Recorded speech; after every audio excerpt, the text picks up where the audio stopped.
Thank you.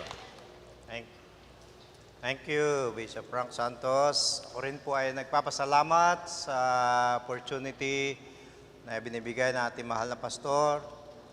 At of course, ang dalangin ko, kayo pong lahat ng mga nakadalo ay nawa ay kunin na ni Lord para sa ministry ng preaching sa inyong mga iglesia, no? Kasi baka mamaya ayaw nyo pang magpakuha eh. So, yan ang aking dalangin. So, sa mga panahon na nilagi namin, nagpapasalamat ako na kayo po ay patuloy na nakikinig. So, sabi ng iba, may mga nag-message sa akin, tuloy po ba yung seminar ngayon? Dahil sa Lindol. Yun. Ang totoo, ang teorya ko ay baka dahil nagpa-picture kami ni Aga Mulak, kaya medyo lumindol, no? Tumutol yung kalikasan. Sabi ko, Mr. Aga, pa-picture naman dahil birthday ko na next month. Eh, pumayag naman, mabait. Nabigyan din natin ng librong Christian nga ba? O assuming lang, sana ay basahin niya at siya ay maging mananampalataya. Totoong mananampalataya. Ayan. So,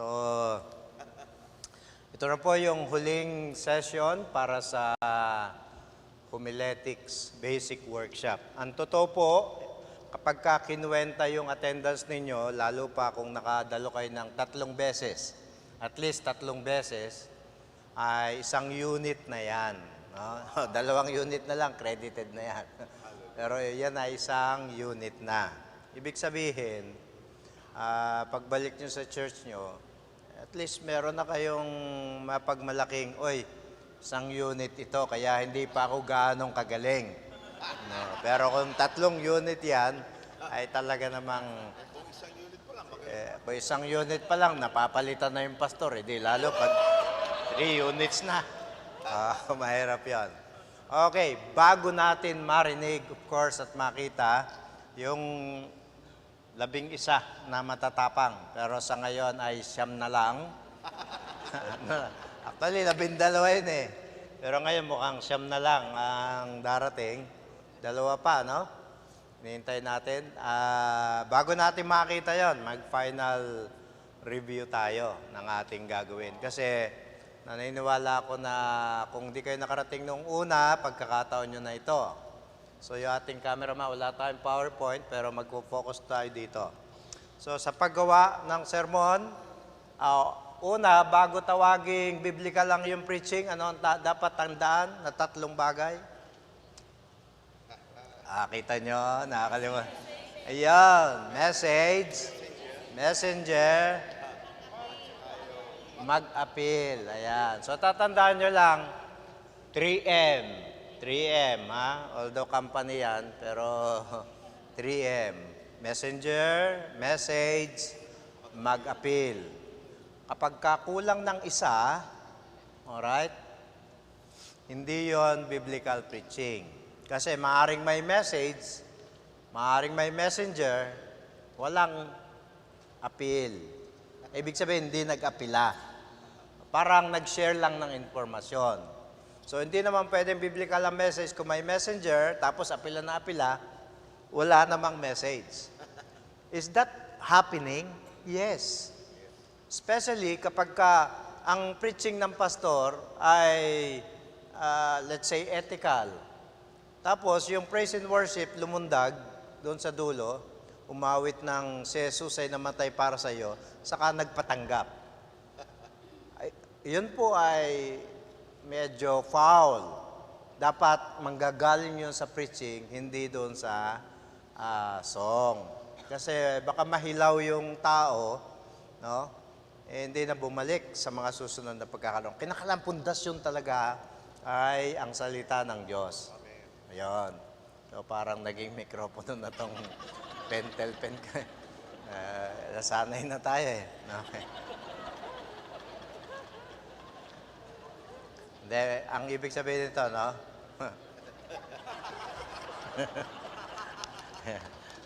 Okay.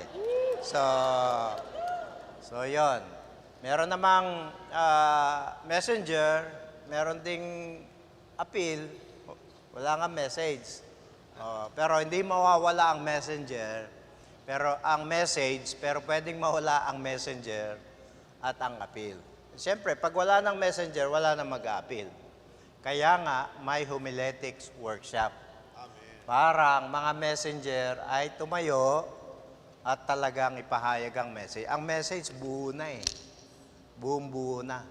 Wala na tayo hinihintay na revelation. Andito na lahat. Whatever we are finding sa Bible, illumination ng Espiritu ang tawag doon. Kaya nga lagi kayo magdadasal, Lord, illuminate my mind. Yeah. Lilinawin lang mabuti. Illuminate, not eliminate. Lord, eliminate my mind. Dementia na agad yan, no? Pastor, kayo na po magpipreach. Pag tayo ni Pastor. Let's pray as we close this worship.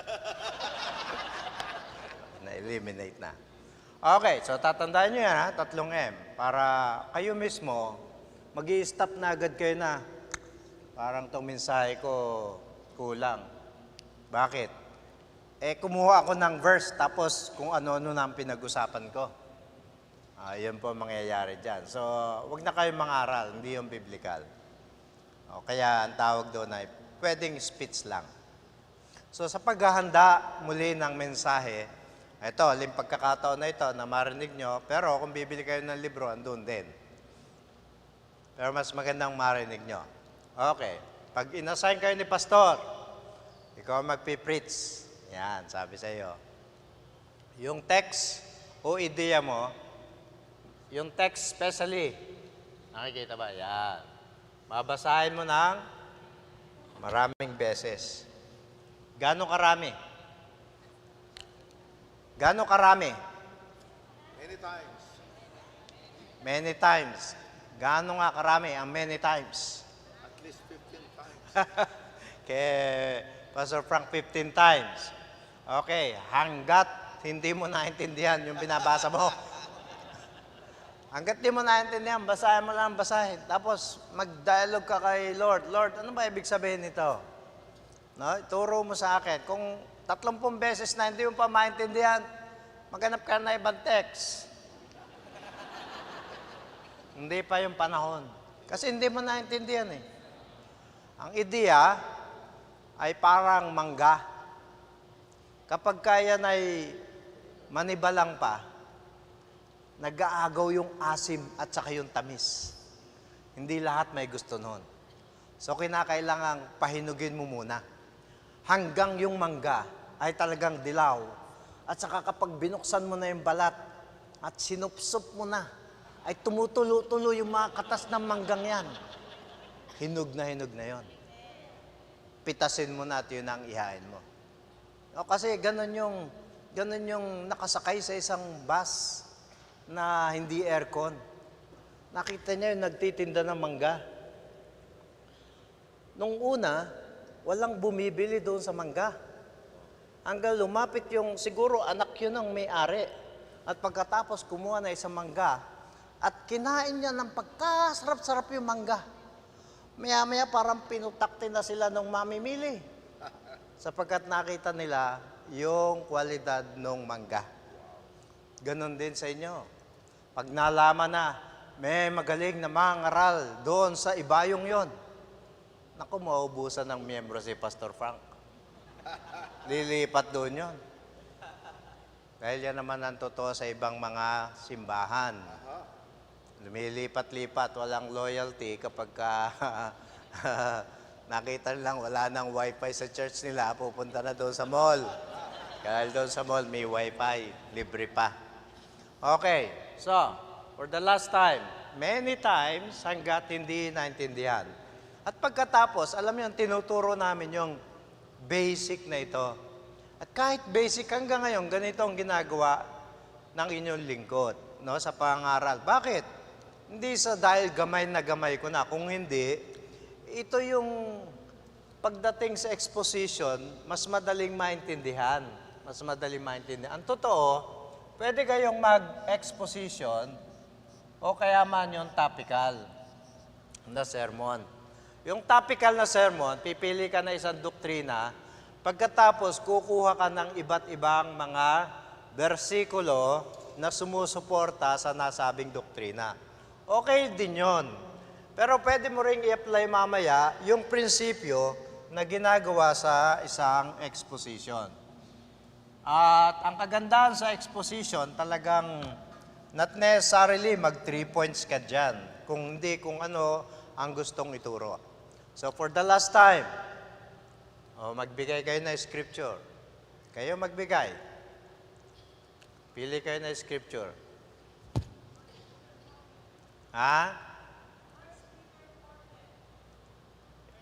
Passage po, wag lang yung verse. Whole passage. Wag lang yung verse.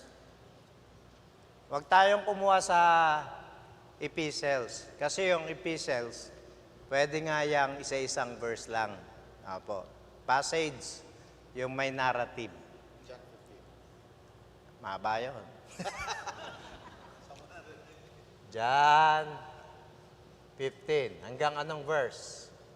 1 to 16. Oh, 1 to 1 to Okay. Tingnan nyo may dala ba kayong Bible? 1 to 70? Yan. Pipiliin lang. At least yung isang passage ng John 15. Verse. Ang isang palatandaan para sa isang buong passage ay makikita nyo yung mga edited na nilagyan ng title. Yung mga title na yan, wala po yan sa original. No? Yan ay ginawa ng mga translators. Hirap ba? Pagbago yung Bible, ang hirap buksan. 15, 1 to... Yan, isang ano yan. Isang passage. So, Nay, yung nag-suggest ng 1 Peter 14, ayan po yung isang passage. Kumbaga, nandyan yung isang buong particular na istorya. Okay. So, kung ito yung inassign sa atin, the next thing na hahanapin mo, dahil habang binabasa mo, ano bang sinasabi ng passage na ito? Ang problema, kapag ka meron ka ng naunang idea, gusto mong isaksak dito. Pero pagka kuminsan, hindi kayo magkaswak kasi umaayaw yung scripture doon sa idea mo. Ang ating rule dyan, kapag ka nagtutunggali o nag-aaway, ang iyong ideya at saka yung scripture, umatras ka na dahil hindi ka mananalo sa scripture. Kung ikakasal mo yung dalawa, text saka idea, text is the king. Siyang hari. Hindi ito yung Pinoy context na although ang lalaki ang king, ay kuminsan under ng queen. Hindi yung Pinoy context. So, between the idea and the text, text is the king sa marriage na ito. Whether mauna ang idea o ang text na lumabas, ang mananaig yung text. Okay? Hahanapin mo ngayon, ano ba ang sinasabi ng passage na ito? Ano sa tingin ninyo? Sino yung mga nakapag-sermon na dyan? Sabi mo, Pastor, babasahin namin maraming beses. Hanggang bukas tayo dito. Pero ano ba ang sinasabi dyan? May mga paraan para malaman. Halimbawa, yung mga obvious na mga termino. Ilang beses ginamit yung ganitong salita? Yung vine, yung branches, yung love, yung mga ganyan. So, ano sa tingin ninyo? Meron ba? Uling pagkakataon na natin ito. Anong sinasabi ng passage? Well, sa ganitong pagkakataon, maaaring hindi lang isa ang sinasabi ng passage. Okay? Pero meron kang pwedeng gawin para malaman mo kung ano talaga ang sinasabi ng passage. So, halimbawa, sinasabi ng passage na ito ay diskurso. A discourse. Diskurso ni Jesus tungkol sa kanyang pagiging, ano ba yung vine? Puno. Ayan. Ng ubas. Pwede yun. Kasi, yung ba ang sinasabi? Okay, yun ang sinasabi. So, tayo, ang mga, ano? Sabi ni Jesus, ato ang puno ng ubat. Kayo ang mga tanga, sabi niya. Huwag niyong pagbabasahin ng scripture, yung bata pa lang. Kasi, hutal pa eh. Kayo mga ubat, kayo mga tanga. Yan, mga ganyan. Ang pangit, ano? Pwede yon. Kasi ang isang key, yung title mismo, sinasabi ng passage, ang tungkol sa puno ng ubas at mga sanga. Yun na yun. So, ibig sabihin, no, kapag ka yun nasulat mo na, halimbawa, sinasabi ng passage na tungkol sa ubas, sa puno at sanga ng ubas.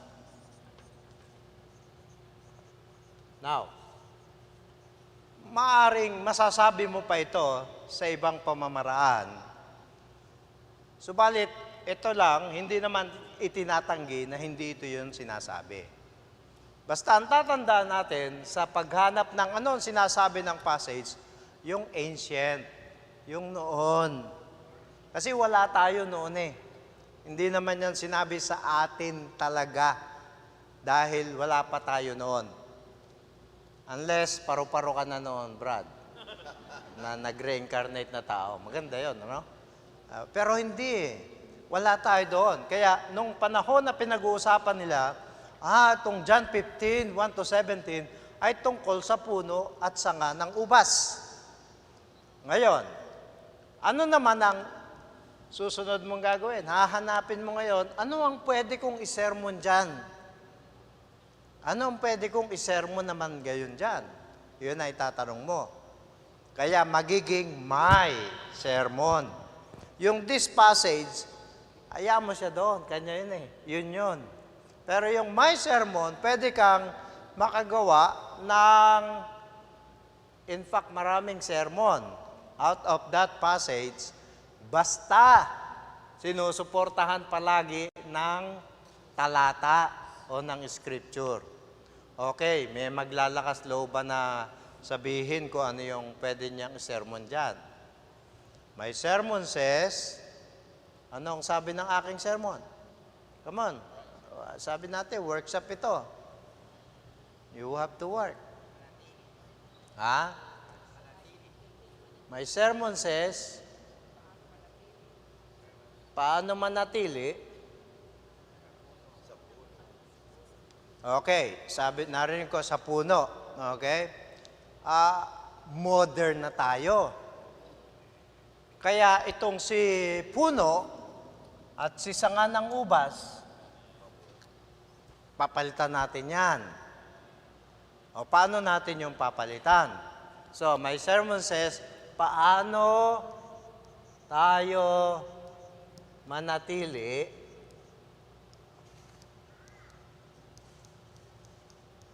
sa puno at sanga? Hindi tayo mga unggoy para manatili sa puno at sanga. Iibahin natin yan. So, ngayon, pinalitan ko na. Yung sanga ay tayo na. Ayan na yan. So, sino yung puno? Ayan. Ha? Church. Jesus o church? Okay. Babanggitin ko lang nabanggit. Pagka sa church, yung pastor na gusto mag-sermon nun, nababawasan ng miyembro. Kasi, paano tayo manatili sa church? So, i-identify nyo na paano tayo manatili. Ay, naubos na. Kay Jesus. Si Jesus, ancient ba si Jesus? Kasi sabi natin, wag mag-ancient, di ba? Ancient ba siya?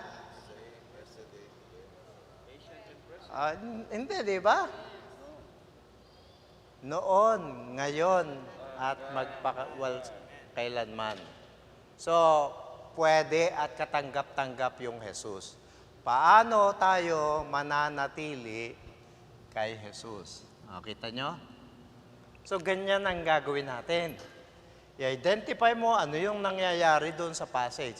Kung minsan nangyayari sa passage, sinasabi ng passage na ang mga Pariseo ay nakipag-away kay Jesus. Fine, okay lang yon. Kasi yung idea na yon ay paikutin mo lang sa isip mo. At yun naman talaga ang istorya para alam mo kung ano ipipreach mo. Pero pagdating dito, paano tayo mananatili kay Jesus? Yan ay isang magandang sermon. Sinasabi ba yan ng passage? Sinasabi ba ng passage yan? Sigurado kayo? Titingnan natin mamaya. Okay. Ngayon, ang objectives o yung, ilan na objectives? Ilan pala ang objectives? Major? General? Major? 3. Total life. Kaya kayo nagpipreach para magbigay buhay. Pagkayari magkakaroon ng, ano susunod? General objective. Which is the particular objective sa buhay. Andun yung evangelistics. Kapag ka gusto mong patanggapin ang mga tao kay Jesus. Nandun yung devotional. Pag gusto mong dalhin ang mga tao sa pagsamba kay Jesus, nandun yung doctrinal.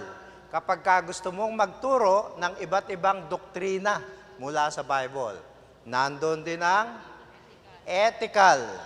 Kapag ka gusto mong pag-usapan ang mga tungkol sa moralidad, halimbawa, fornication, adultery, abortion, transgender, yung mga ganong issue, yung euthanasia, yung halimbawa, mercy killing, yan. Pag gusto mong pag-usapan, ethical ang tawag dyan. Andyan din yung consecrative. Kapag ka gusto mo namang hikayatin, yung mga membro mo na mag-full-time o mag-commit sa kahit anong ministry, consecrate. Inihihiwalay o hinihiwalay. O sa inyo pa, iiwalay. Yan. Iiwalay. Yan. Ihihiwalay. Ano? O pagkapampangang part. No? Mga ganyan. Iwalay. Iwalay kung iwalay. Mga ganyan. Consecrate ang tawag doon. Andyan din yung pastoral. Lumindol na malakas. Taga Baguio ka. So, na-trauma ka ng July 16. So, magbibigay ka ng hope, ng comfort doon sa mga tagapakinig mo. Kasi nanginginig pa yon dahil sa naranasan nila nung July 16. And then, pagkayari ng mga general objective, yun, yung mga specific na. So, 3 yun. Total life, general objectives, at saka specific objective. Ngayon, sa ganitong klase ng sermon, ano kaya ang objective?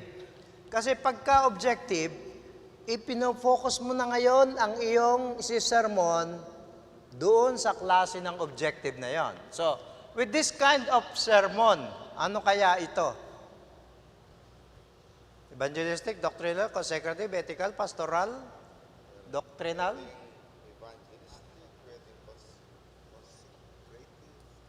Okay. Alright. Ang pinakamalamang ay yung consecrative. Bakit? Kasi ang pinag-uusapan na dito ay abiding. Abiding in Christ. Not abiding in Christ. Ang pinag-uusapan dyan, ha? Abiding. So, hinihikayat mo ang tao na kumapit sa Diyos. Ibig sabihin, mas maganda, kung magagamit mo evangelistic, nasa se, pero mas magandang consecrative na ito. Kasi may kaugnayan na eh. Yung kasing sanga, nakakabit na sa puno. May ugnayan na yon. Kaya, ang gagawin mo, consecrative. Ang nilalaman ngayon ng sermon mo, ay lagi nasa isip mo, paano kaya sa pamamagitan ng scripture, hahamunin silang manatili kay Jesus. Kahit na hindi sa church ko. Kahit hindi sa church ko, basta manatili sila kay Jesus. Lalo kung ang orientation mo ay kingdom. Pero bihira ang ganon. Bihira yung mga hinihikayat ng pastor na manatili kay Jesus tapos lilipat sa iba. Talipandas lang ang gumagawa ng mga yan. Pero hindi yung totoong nanatili kay Jesus. Okay, so ano ngayon ang gusto mong gawin? Pagkayari ng sermon mo, yun ang tawag nating specific na objective. So, medyo general pa yung paano manatili. So, ano ang gusto mong mangyari sa iyong tagapakinig ngayon? Maganda, magtataas kayo ng kamay. Marami pang cups, yung mug. Malay nyo. Anong gusto nyo mangyari ngayon? So, tingnan nyo, ang iniisip nyo lang yung gusto nyo mangyari. Hindi yung gusto nyo mangyari sa kanila. Pagka ang preacher gusto lang magtrabaho ng 30 o 45 minutes, wala na siyang paki dito. Pero kaya kayo nagpipreach para bigyang buhay ito. O paano ang gagawin nyo? I want my listeners to what? Ay, ayan na nga, nakasulat na nga eh. I want my listeners manatili kay Jesus. Yung iba, nag-iisip pa ng medyo mataginting na I want my listeners. The simpler, the better.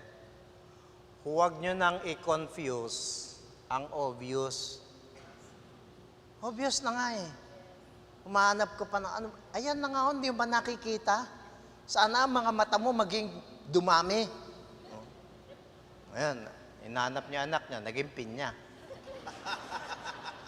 Doon nagsimula ang pinya, sabi niya. Mga ganun. O, yan na.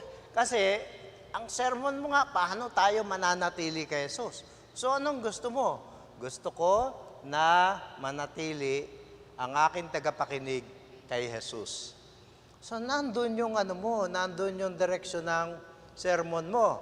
Kaya sa puntos mo, lalabas ngayon kung paano sila mananatili. Sasagutin mo na nga ito eh. O, ano ngayon ang magiging title mo? Ha? Kapit lang. Ayan. So, ang larawan niyan ay parang nasa likod ka ng jeep. No? Napuno na, sumabit ka pa doon. Magkakaroon tayo ng problema dahil sabi ng driver, pwede sabit, bawal ang kabit. Kaya medyo, yung maganda rin yung vivid, attractive. Pero ano pa, kapit lang, ibang title. Kasi mahirapan kayong magpuntos mamaya. Manatili,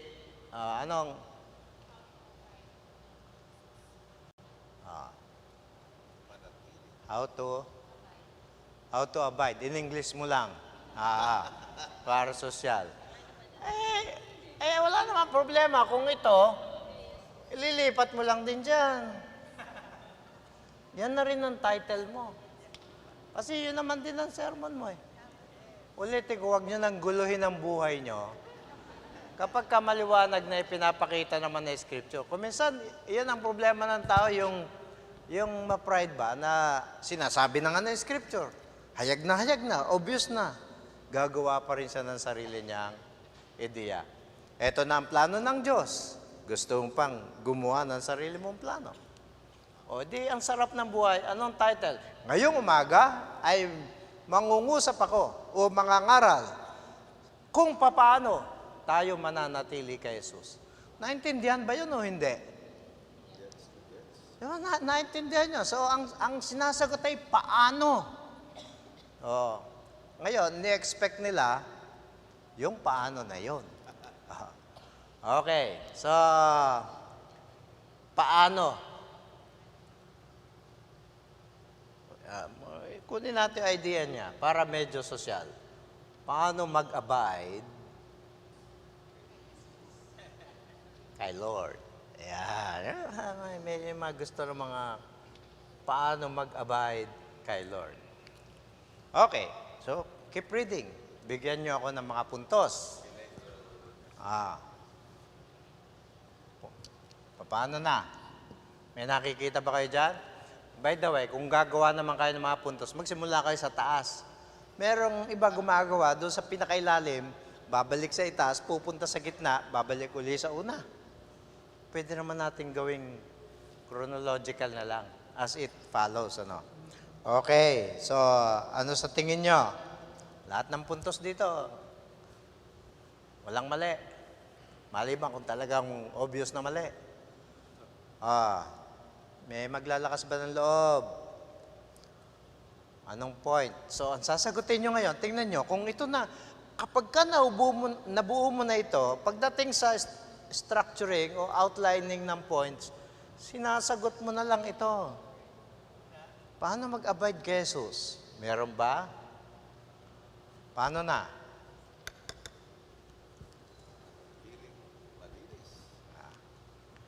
Kailangan may verse ka, pastor.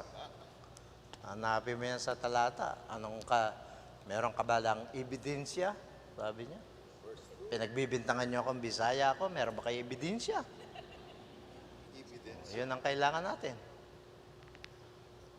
Point 1. Yung mga preacher, wag na kayo sumali, no?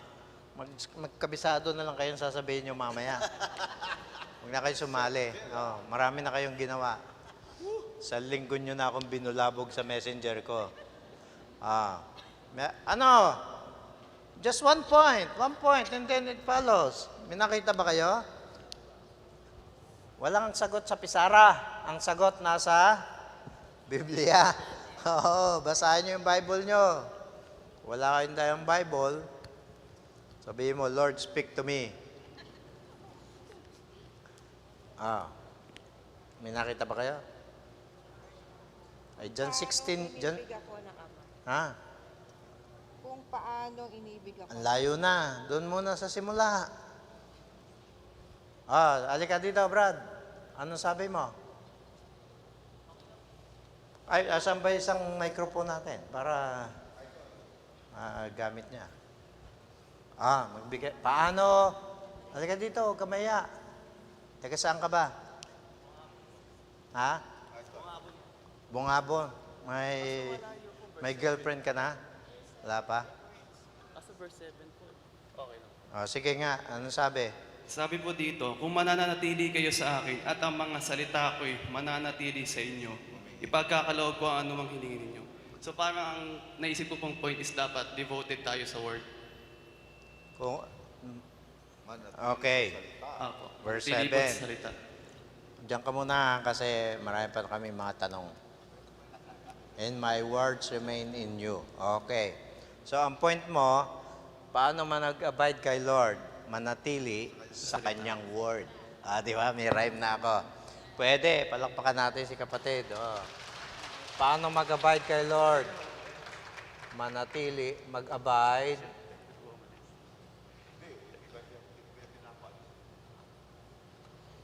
Sa Kanyang word.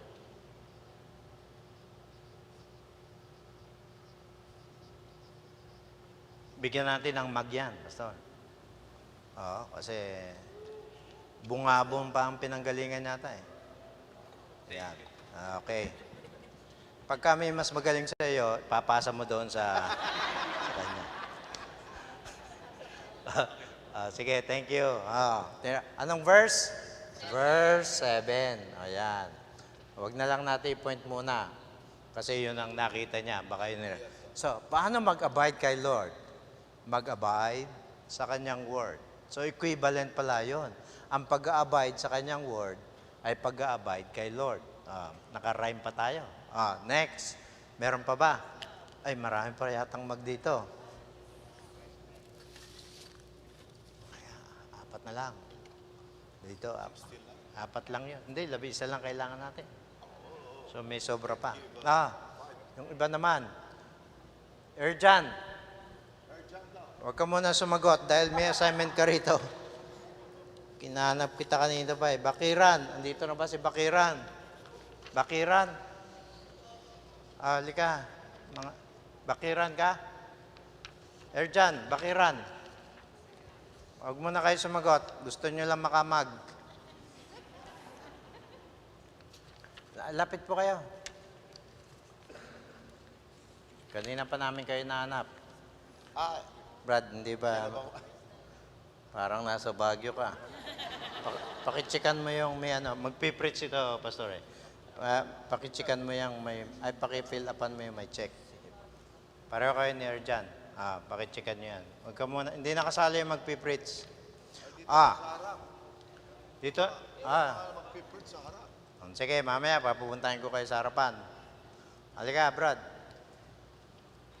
Kailan? Sigurado yung sagot mo, ha? By the way, pupukpukin ng mag pag mali yung sagot. Sa verse 1 po. Kilalanin ang tunay na Diyos. Verse 1 po. Verse 1. Anong sabi doon? Ako ang puno. I am the true vine. Opo. So, anong sabi mo? Kilalanin ang tunay na Diyos. Kilalanin Ang tunay na Diyos. ang tunay na Diyos. Kasi hindi po makakapanatili kung hindi mo naman kilala yung Diyos na pinaglilingkuran. Agree ka ba doon, Pastor? Nilagay siya sa spot.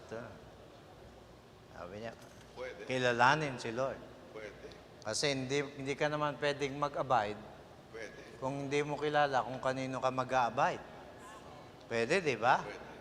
I am the true vine. Ay, paano yung and my Father is the gardener? Verse 1 yun eh, sabi mo. I am the true vine and my Father is the gardener. Kapag meron kang relationship kay Lord, tawag doon ka lang makakalapit sa Ama. Parang kasalin na po yun kapag ipipreach mo na po yung title.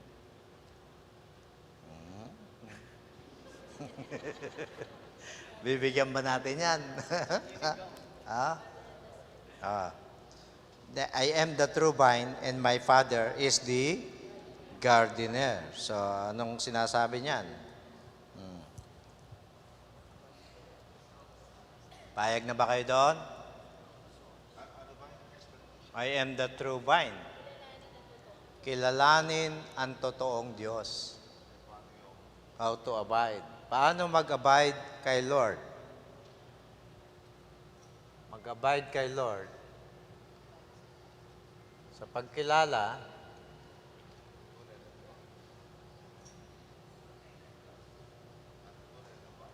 sa tunay na Lord. Yan rhyme na Tapos ang gagawin natin, i-capitalize natin yan. Yan. So, paano mag-abide kay Lord? Mag-abide tayo kay Lord sa pagkilala sa tunay na Lord. Yan, sabihin niya, Tapos papaliwanag niya yung true vine, which is Jesus, at yung Father, which is the Lord. Na dito, ang sinisimbolo ay nagsusustain ng buhay, which is the Lord.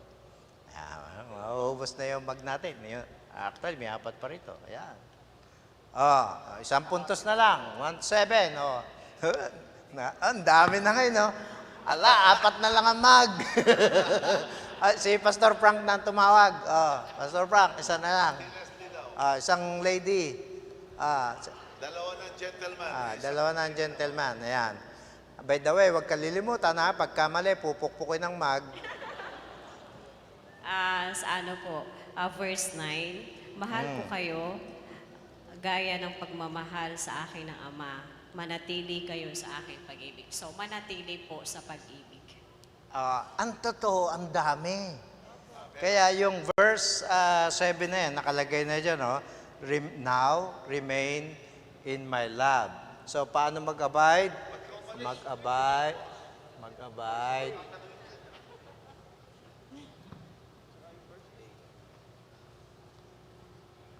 Mag-abide sa kanyang love. Wow. Kita nyo, ha? Mag-abide kay Lord. Mag-abide sa kanyang word. Kilalanin ang tunay na Lord. Mag-abide sa kanyang love. Ay, yung bigkas mo na lang yun. Para, ha? Okay, tapos na po. At maubos na yung mag natin. Nabigyan ba siya? Yan. Thank you very much. So, practice lang yon. Tatlo lang. Wala na kasing susulatan na yun. Punong-puno na. Okay, kukunin natin ito. Yung unang point. No? At gusto mong Ano ba yan? Yan. Siyempre, prepared na tayo dyan. Okay. So,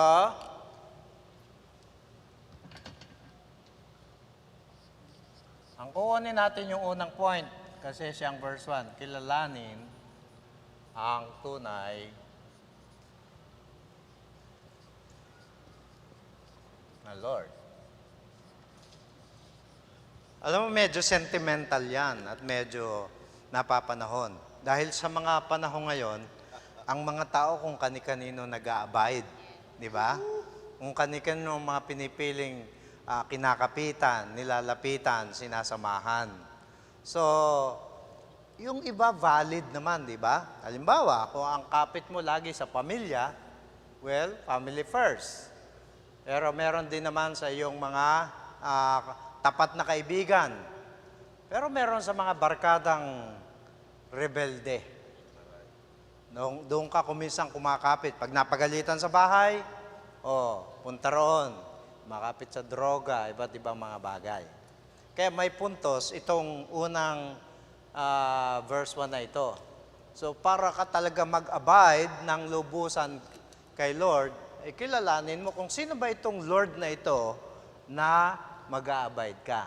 So kapag ka nalista mo na yan tunay na Lord, ang susunod ninyong gagawin, magpaliwanag. Yung iba, nagsisermon agad. Andito na agad sila. Halimbawa, kilalanin ang tunay na Lord. So sabi niya, pagdating dito, kaya nga, tayo rin, dapat kilalanin natin ang tunay na Lord. Inulit lang. Ang susunod na gagawin ay explain. Halimbawa, pag tinanong ko sa iyo, paano ka napunta rito? Paano ka ba, sino bang makasagot na? Paano ka ba napunta dito? Ikaw. Paliwanag mo. Paano ka napunta dito? Sumakay po ng sasakyan.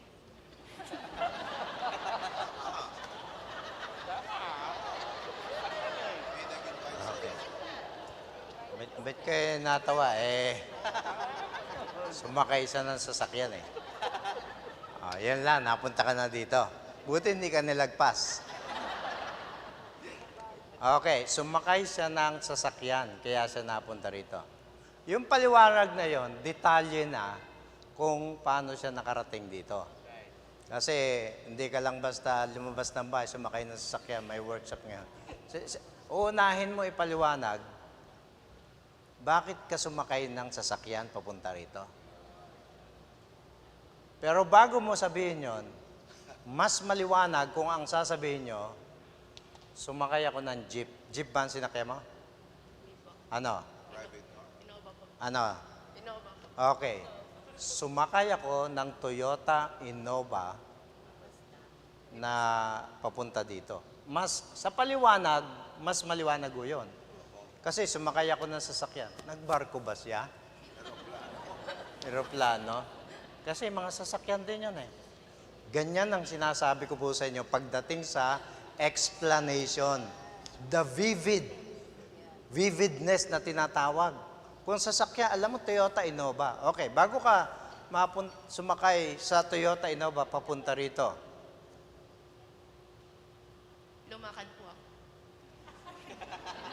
So yung Toyota Innova, tumatakbo, lumalakad ka naman. Kasabay ng Toyota. Ang tinatanong ko, bakit ka napasakay doon sa Toyota Innova para pumunta rito? Bakit po ako sumakay? Oo. Kasi pupunta nga po kami dito sa Kasi nga pupunta ka rito. Bakit ka pupunta rito? para po mag-aral. Para mag-aral. Sino may sabi mag-aral ka? Ako po. Ako. So, nalaman mo sa ako mo na mag-aaral ka. Kay Pastor ko po na lang. Ayun. Sinong pastor? Pastor Ram. O di sabihin mo, nalaman ko kay Pastor Ram na lumakad daw ako at sumakay sa Toyota Innova para pumunta rito. Sinabi ba niya? Opo. Anong sabi niya? Ano po, magkakaroon po ng homiletic. Kaya may mic para marinig tayo. Magkakaroon po ng pag-aaral po about po sa mag-preach daw yung about po sa homiletic. Okay. So, pagka pinaliwanag mo yan ganito, kaya po ako nandito sapagkat sinabihan ako na aking mahal na pastor, Inson, na magkakaroon ng pag-aaral sa homiletics sa Tarlac First Baptist Church. Kaya mula sa aming bahay, ako po'y lumakad at sumakay sa Toyota Innova para makarating dito. Napaliwanag ko ba? Yun yung sinatawag nating explanation. Okay? Hindi yung sumakay ka ng sasakyan, napunta ka lang dito. Kapkapan nyo nga, baka hindi dito pupunta yan. O yun ang nakuha ba ninyo? So, pagka magpaliwanag kayo, ano yung ipapaliwanag nyo? Unahin nyo na yung mga salita. Ano ba ibig sabihin ng kilalanin? O sige, upo ka na, ate. Walang mag yan kasi sumakay ka lang sa sakyan eh. Unless bigyan ka ni Pastor. Ay, bigyan na lang natin kasi hindi raw. Ayaw ni Pastor. Oh. Sumakay ka lang kasi ng naglakad eh. Hindi ng pastor niya kasi. Siya nag-invite. Oh, yung Pastor ang bigyan na. Tapos pahiram sa kanya. Hindi, kung hatiin na lang natin yung mag.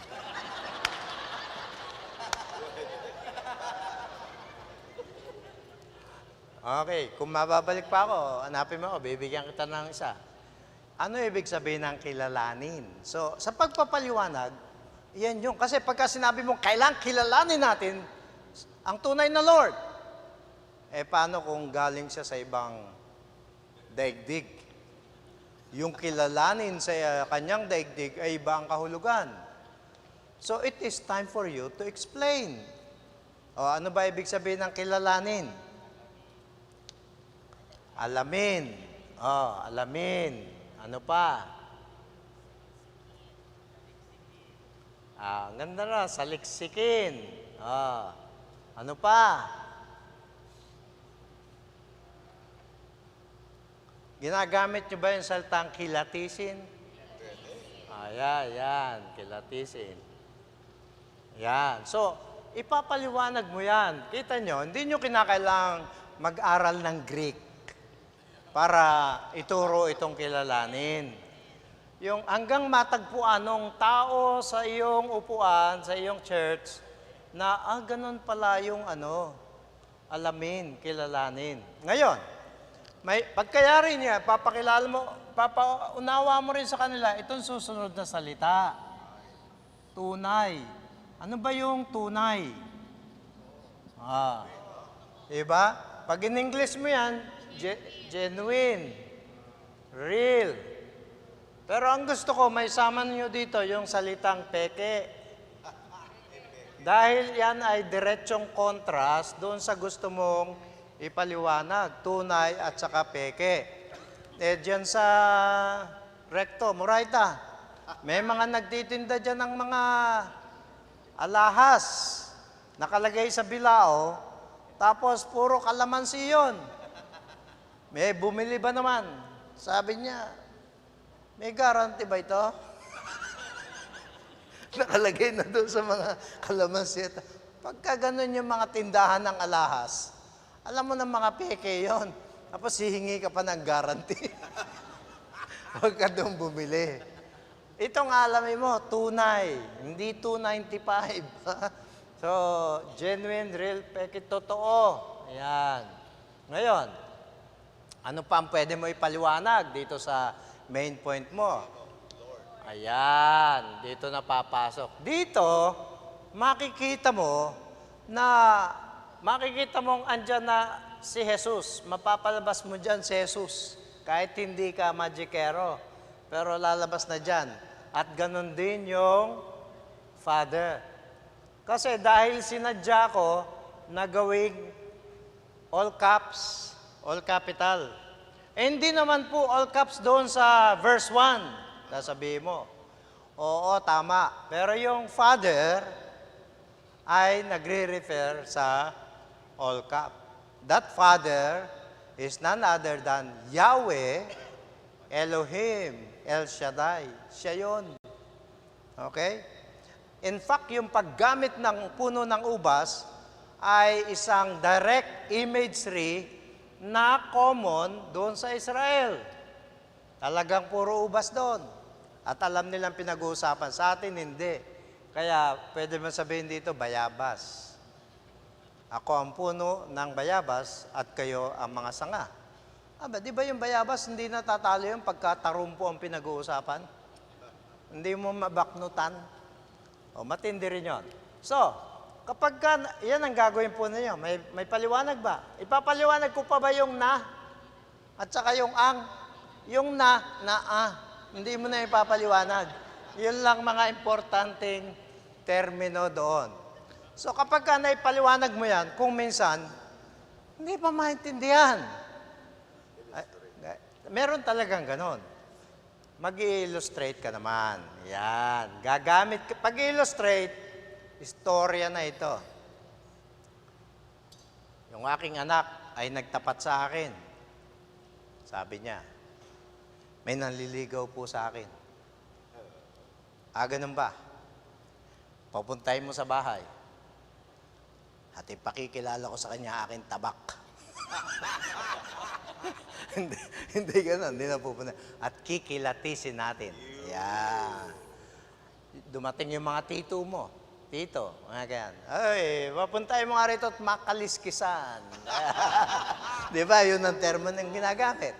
Dahil kapag tinanggal mo na yung kaliskis, makikita mo na ang tunay na kalagayan ng isda. Parang gano'n. So, yun yung ibig sabihin, no? Nung pagkilala. Kilatisin, kilalanin. Yung iba, medyo mga social, yung mga auntie kayo, namang mga uncle kayo, pasaway kayo. Tawagin mo nang ma-interview natin. Yan, parang papasok ng trabaho lang. Pero ang lahat ng yon ay tumutukoy lang sa pagkilala, kilala. Yun yung gusto nating maintindihan doon. Pagkatapos ay, i-apply mo na ngayon. Diyan na mahirap mag-apply. Anong application na isa? Sa aplikasyon, ang aplikasyon ay pagbibigay ng mga practical na hakbang. Hakbang na isa, hakbang na dalawa, 3 hakbang. Paano, bakit, kailan, o saan pwedeng gawin ito. So ano ang pwede mong application dyan? Kilalanin ang tunay na Lord. Paano yan i-apply ngayon? Gamit yung main point. Ang i-apply mo yung first point. Kilalanin ang tunay na Lord. Pagpunta naman nila sa TFBC, wala naman tayong sambarito si Lord. Walang makitang mga figurine, mga santo na magtuturong, iyon si Lord. Yun ang nanay ni Lord. Alam niyo ba yun? Yung maliit na Lord, no? Minsan, hinostage pa yung nanay ni Lord. Pag di ka pumunta ngayon dito, hindi ko pakakawalan nanay mo. Wala, hawak-hawak yung... So, paano i-apply yung kilalanin ang tunay na Lord? Kaya kung ako sa iyo, ayan, doon ka magsisimula. Anong gagawin mo? Aplikasyon. Dito naman, parang dito lang, ito lang ang kasali. Kilalanin ang tunay na aplikasyon.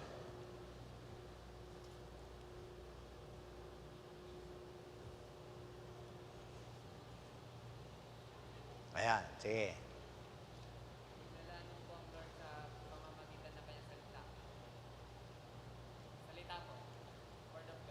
Kilalanin ang Lord sa pamamagitan ng salita. Second point, second point yun eh. Mag-abide kay Lord sa pamamagitan ng kanyang word. Ayan. Ito muna, kilalanin ang tunay na Lord. Paano mo yan i-apply sa tagapakinig? Anay.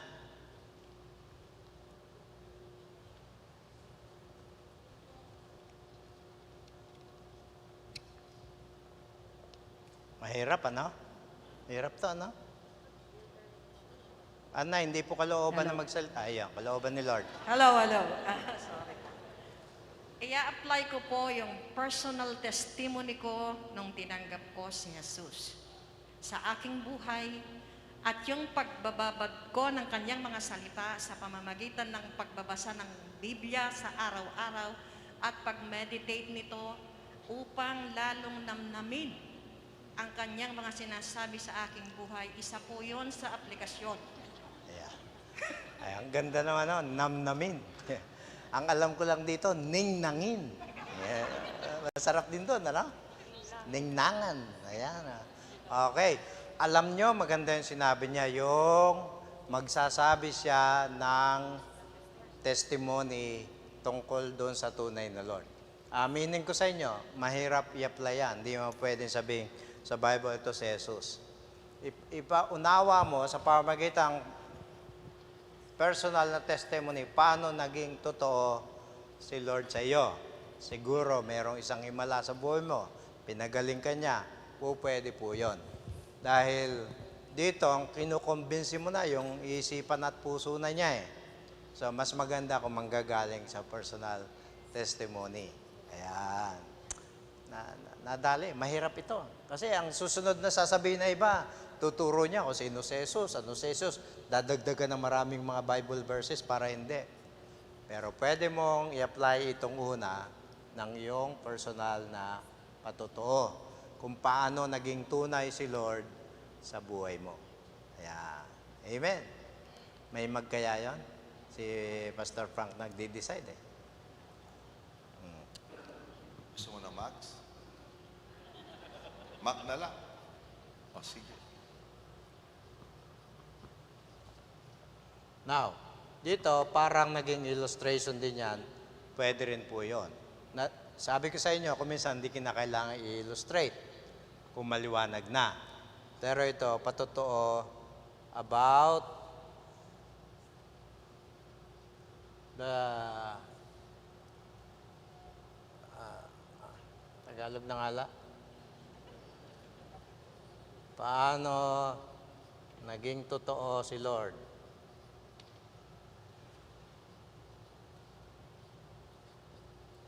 Yan, sa buhay.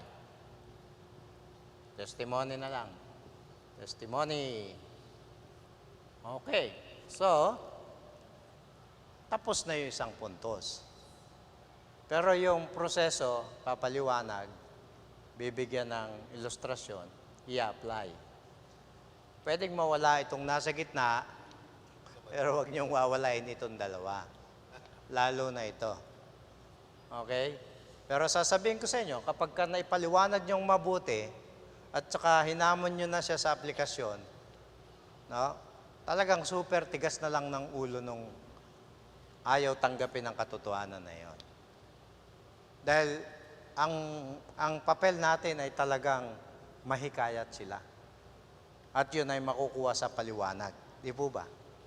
Ay, yung mga nagbenta sa inyo na insurance, ganun yun. Nahikaya tayo. Bakit? Ay, naipaliwanag kasi ng gusto. Pagka sinabi mong maglingkod kay Lord, bakit po? Basta. Si Abraham lang ang nakagagawa noon. Dadaling kita doon sa lugar na hindi mo alam. Yes, Lord. Oh. Ay, hindi naman tayo si Abraham. Naintindihan po ninyo? Yung ikalawang puntos na sinabi kanina, mag-abide kay Lord, ang magiging aplikasyon niyan ay of course, turuan sila paano magbasa ng salita ng Diyos, paano magdebosyon. Yun naman ang aplikasyon doon na gusto mong sabihin. Okay? Ayan. So, ready na ba kayo sa preaching? Basta, magbe-break yata tayo. Kasi ang oras ay 9:45. Pahabaan natin ang kanilang agony. Ayan. 9:45. Mag, So, aktibidad. Okay, meron naman yata ang kape doon, no? Nagdala ba kayo ng tinapay? Okay, good. Pwede na ba yung pag hindi pa, meron pa ako. 10 o'clock? Hindi, it's okay. That's good. So, gusto mo eksaktong 10 o'clock. Okay, hindi, okay. Tama-tama. Okay. Okay. Alright. Daming natutunan, no? Okay ba? Alright. Bigyan ba natin ng max yung isa kanina? Okay, sa hatiin natin. Hatiin natin. Kesa hatiin natin, di bigyan natin isa. Hindi kasi yung- lahat ng mga satellite pastors bibigyan natin ng ganito eh. Makipagkape ka na lang kay Pastor Ram, no? O siya na lang makipagkape sa iyo. Okay? Meron pa tayong box, kaya lang wala nang laman. Alam nyo ba na binigyan tayo ng 50 pieces ng PBTS dahil may homiletics class dito. Okay? Kaya ako magbibigay kayo ng 1,000, baka bibigyan pa kayo ng isang ano. So yun lang, let's have a break and relax lang kayo. Talagang ganyan ang and after this you are a different person, okay? So let's go sa lobby and have some coffee break. At makipagkwentuhan kayo habang nagkakape kayo o kaya makipagkwentuhan kung ano natutunan nyo. Maganda yan, di ba? Ang dami natutunan.